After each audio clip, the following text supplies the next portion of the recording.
বদ্ধতার আরো খবর জানাতে আমাদের সাথে ছায়াবিতান থেকে যুক্ত হয়েছেন খালেদ সাইফুল্লাহ।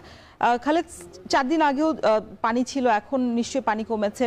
এখন মানুষের ভোগান্তি কেমন দেখছেন, আর এই জলাবদ্ধতা নিরসনে প্রশাসন কোনো পদক্ষেপ নিয়েছে কিনা?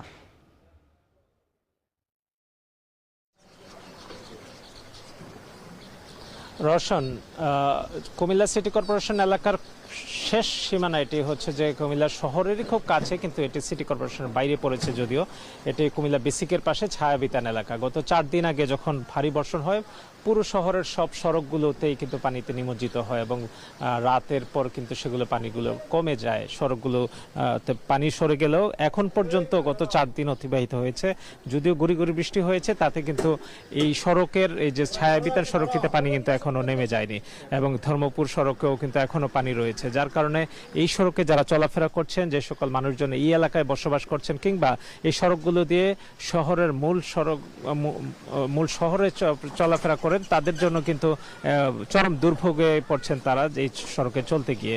অনেকে যানবাহন নিয়ে যারা রিক্সা মিশুক নিয়ে চলছেন, তারা বলছেন যে পানিতে ভিজে তাদের গাড়ির যন্ত্রাংশ নষ্ট হচ্ছে এবং এখানকার যারা মানুষ রয়েছেন তারা বলছেন যে জরুরি প্রয়োজনে বাসাবাড়ি থেকে যে বেরিয়ে তারা কাজে যাবেন, কোথাও যাবেন, তারা কিন্তু এই পানি ভেঙে যেতে হয়। অনেক সময় যানবাহন পাওয়া যায় না এবং এই এলাকার মানুষগুলো বেশ দুর্ভোগেই রয়েছেন। অপরিকল্পিত ড্রেনেজ ব্যবস্থা এবং পানি নিষ্কাশনের ব্যবস্থা না থাকায় আসলে এই জায়গায় এই সমস্যা তৈরি হয়েছে এবং এই পানিটি কিন্তু কুমিল্লা ভিক্টোরিয়া কলেজ এবং ধর্মপুর পুরো এলাকা থেকেই প্লাবিত করে এবং দীর্ঘ সময় পর্যন্ত পানি কিন্তু এখানে ছিল এবং কি নামতে শুরু করেছে। তবে এখনো পর্যন্ত আজকে 4 দিন কিন্তু এখনো পর্যন্ত নামেনি।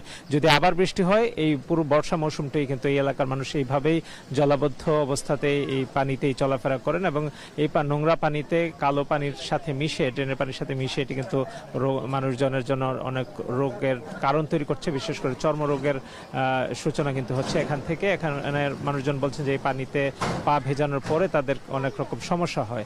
তো এখানে বাচ্চারাও এবং স্থানীয় মানুষরাও কিন্তু এখানে ছোট দূরত্বে চলাফেরা করার জন্য পা ভিজিয়ে চলছেন এবং তারা নানা রকম সমস্যাতেই পড়ছেন এবং তারা প্রত্যাশা করছেন যে এটি নিয়ে প্রশাসন, জেলা প্রশাসন এবং সিটি কর্পোরেশনকে তারা চিঠি দিয়েছেন যেন আশপাশের যে ড্রেনেজ ব্যবস্থা সেটিকে, যেগুলো বন্ধ হয়ে আছে, যে মুখগুলোতে বন্ধ হয়ে আছে, সেগুলো দ্রুত প্রসারিত করে এবং পানি প্রবাহের পথগুলো সুগম করবেন এবং তাতে করে হয়তোবা এখানকার মানুষের যে দীর্ঘদিনের ভোগান্তি সেটি হয়তোবা কমে যাবে এবং এখানকার মানুষজন যে এই জলাবদ্ধ অবস্থায় রয়েছেন সেটি নিশ্চয়ই তারা সেখান থেকে পরিত্রাণ পাবেন। রওশন, কুমিল্লার জলাবদ্ধতার খবর জানাতে যুক্ত ছিলেন খালেদ সাইফুল্লাহ।